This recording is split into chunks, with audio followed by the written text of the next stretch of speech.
Example 1. Find the exact value of each real number y if it exists.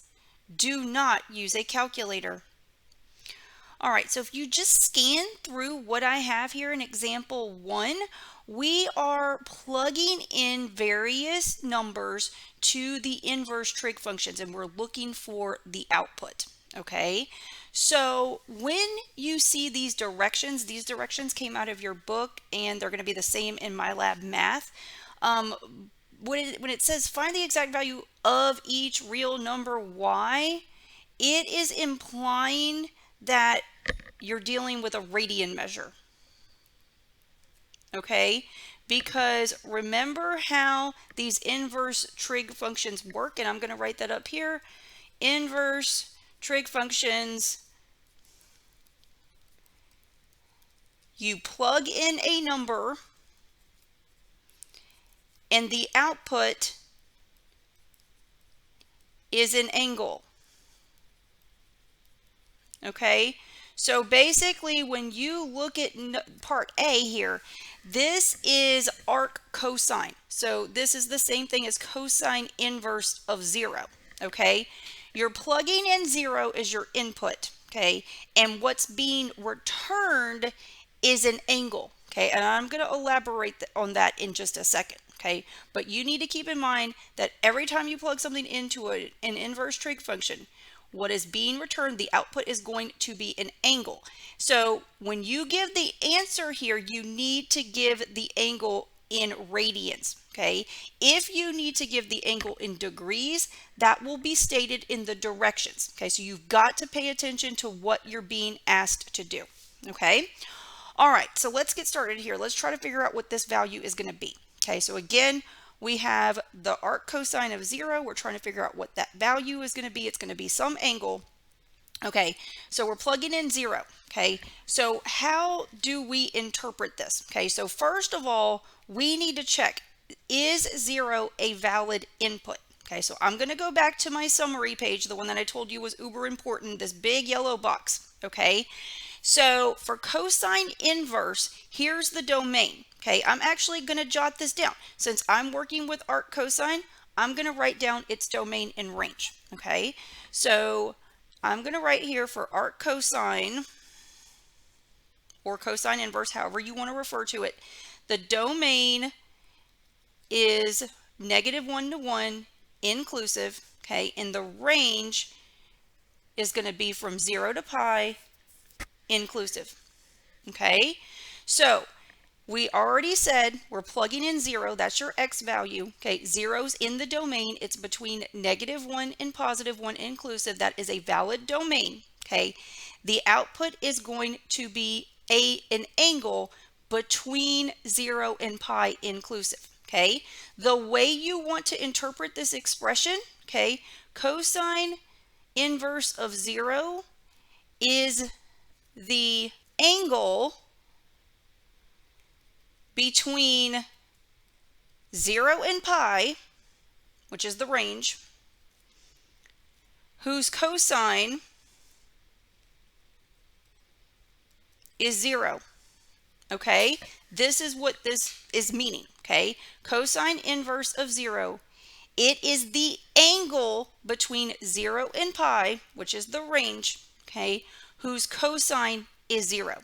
Okay, so go back to your cheat sheet here since we're learning. Okay, we're doing cosine inverse here. Okay, the range is 0 to pi. Okay, so you need to be looking at the angles in the top half of the unit circle. Okay, which of these angles have a cosine of 0? Okay, well remember, cosine means x coordinate. Okay, so boom, right here. Okay, what angle in radians is that? Well, it's pi over 2. Okay, so in conclusion, we can write that the cosine inverse of 0, which is the same thing as arc cosine of 0, the answer is pi over 2. Okay, that's it. The answer is the angle. Okay, so that's how you need to think about this. Okay, so pi over 2 is the angle between 0 and pi, whose cosine is 0. Okay, that's how this works. Okay, next one, part B. We are looking for the tangent inverse of the negative square root of 3. Okay, so immediately I need to look at the domain and range for tangent inverse. Okay, so again, flip back to your cheat sheet. Okay, we're looking at tangent inverse, which is right here, and I'll leave it at the top. Okay, the domain for tangent inverse is all real numbers, and then the range is going to be from negative pi over 2 to positive pi over 2 exclusive. We're not going to include those endpoints. Okay, so I'm going to jot this down. Okay, so here's the domain, here's the range. Okay, so first of all, is negative 3 the number that we're plugging in? Is that a valid input? Okay, and the answer is yes, because the domain is all real numbers, you can plug in any number you want. Okay, so now we need to figure out what this equals. Okay, the answer is going to be an angle between negative pi over 2 and positive pi over 2. Okay, so this is equal to the angle between negative pi over 2 and positive pi over 2 exclusive. We're not including those endpoints. Okay, so it's the angle whose tangent equals negative square root of 3. Okay, so let's go look at our unit circle for tangent inverse. Because the range is negative pi over 2 to pi over 2, that corresponds to quadrants 1 and 4. So we need to be looking at the right hand side of the unit circle. Okay, so which angle has a tangent of negative square root of 3? Okay, so tangent is the y coordinate divided by the x coordinate. So you might have to play around with some of these guys, but I believe it's going to be right here. Okay, so let's take a look here. If I take, for 5 pi over 3 here, if I take the y coordinate and divide by the x coordinate, I am going to get negative square root of 3 over 2 over 1/2. So this is going to be negative square root of 3 over 2 times 2 over 1. So this is going to be negative square root of 3. So this is what I am going to answer. This is correct. This is the correct location on the unit circle. Okay, now the angle has to be returned in radians. Okay, so you might go run and say, oh, hey, this is going to be 5 pi over 3. Okay, not so fast. Okay, there's an issue here. Yes, we have the right location on the unit circle. However, the angle that is returned has to be between negative pi over 2 and positive pi over 2. And 5 pi over 3 is bigger than pi over 2. It is not in this range. Okay, so let me write this down so you can remember if you're going back through these notes. So 5 pi over 3 is not between negative pi over 2 and pi over 2. So what you have to do, that doesn't mean that this doesn't have an answer. What you have to do is find an angle that is coterminal with 5 pi over 3 that is in the given interval.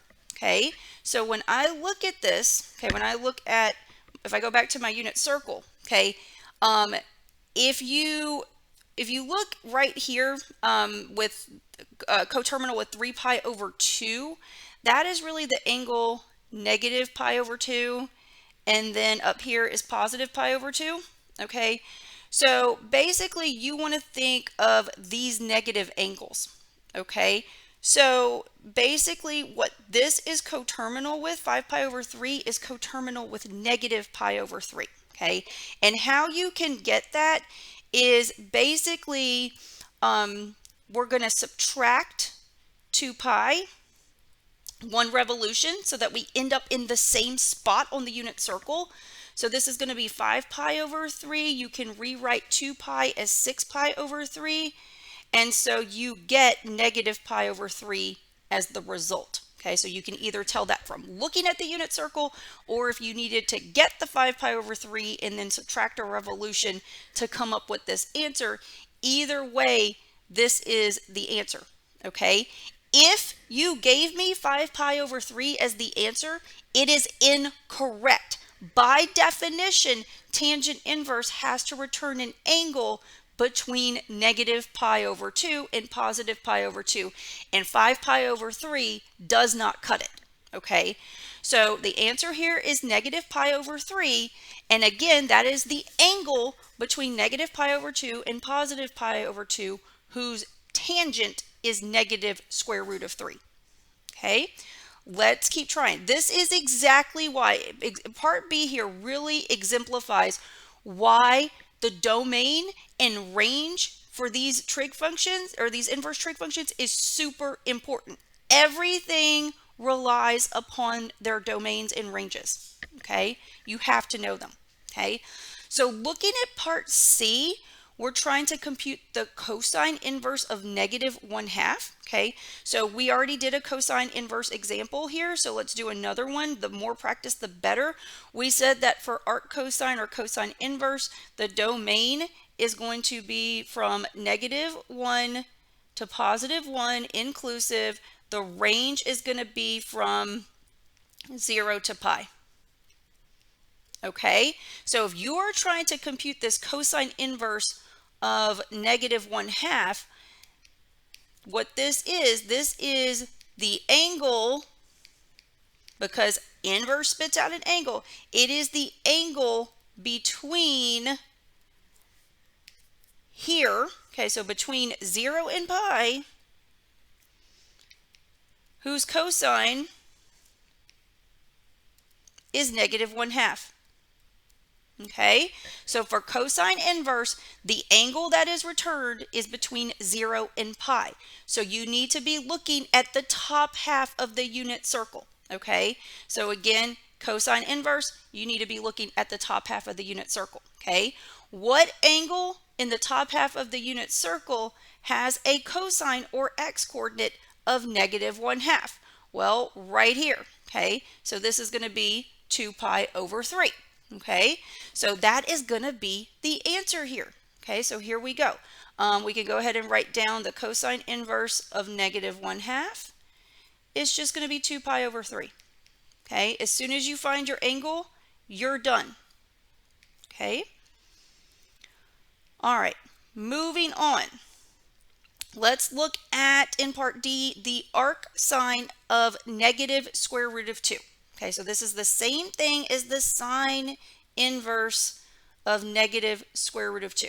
Okay, we are dealing with inverse sine. Okay, so we need to go back and dig up the domain and range. Okay, domain, if you flip back in your notes, the domain is going to be -1 to +1. Okay, that's the only type of number you can plug in. And then if you look at the range for sine inverse is negative pi over 2 to positive pi over 2 inclusive. Okay, so I'm going to make sure that I wrote that down correctly. Okay, so you need to go consult your table. So for sine inverse here, here's the domain, and then here is the range. Okay, so when we look at this, okay, this is saying, okay, what is the angle between negative pi over 2 and positive pi over 2, whose sine is negative square root of 2.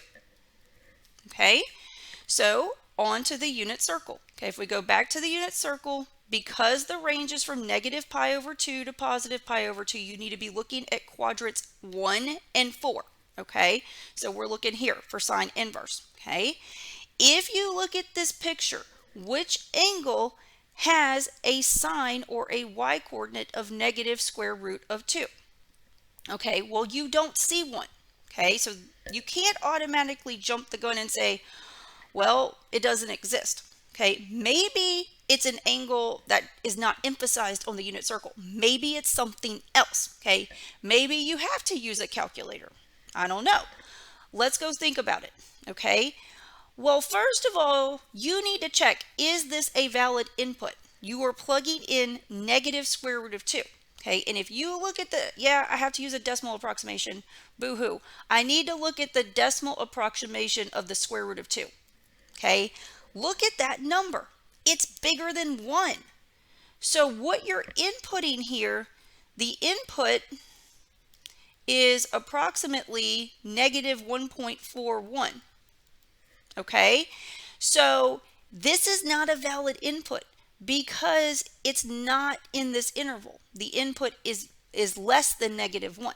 Okay, so what I'm going to say here is that the square root of 2 is not in this interval. And so that means, what that means is that this thing we're trying to calculate, which is the arcsine of the negative square root of 2, it is undefined. Okay, undefined. If the input is not valid, your expression is automatically undefined. All right, part E, we're doing lots of these. We need the practice. Okay, this one is cotangent inverse. We're trying to compute the cotangent inverse of negative square root of 3. Okay, so again, we need to go grab the domain and the range for cotangent inverse. Okay, so back to page 7. So for cotangent inverse, it is right here. You can plug in anything you want. The domain is all real numbers. The angle that is returned by cotangent inverse is going to be between 0 and pi. Okay, so here we go. The domain is all real numbers. The range is 0 to pi. So if we look at this expression, cotangent inverse of negative square root of 3, if we translate this in words, this is the angle between 0 and pi, whose cotangent is negative square root of 3. Okay, so we need to go figure out what that is. Okay, since the range of cotangent is 0 to pi, those angles correspond to the top half of the unit circle. So you need to be looking in quadrants 1 and 2 for cotangent inverse. Okay, and again, we are looking for something here. We're looking for the angle whose cotangent is negative square root of 3. Okay, so let's see if we can figure this out. We want the cotangent inverse of negative square root of 3. Okay, cotangent is going to be the x coordinate over the y coordinate. So let's see here. We need to concentrate on quadrant 2 because quadrant 2 has negative cotangent values. So let's see here. What does it look like it's going to be? If we do the x coordinate divided by the y coordinate, which one is going to give us the correct result? It looks like, I'm just kind of doing this in my head, it's probably going to be this angle. Okay, so let's check here. If we do the x coordinate, negative square root of 3 over 2 over the y coordinate, 1/2, this is going to be negative square root of 3 over 2 times 2 over 1. That indeed will give us negative square root of 3. So here's your answer, 5 pi over 6. This is an angle between 0 and pi whose cotangent is the negative square root of 3. Okay, so if we come back here, the answer is 5 pi over 6. Okay, so I'll go ahead and write that. Cotangent inverse of negative square root of 3 here is going to be 5 pi over 6. Okay, and there is our answer. Okay, we will continue with more practice on the next page.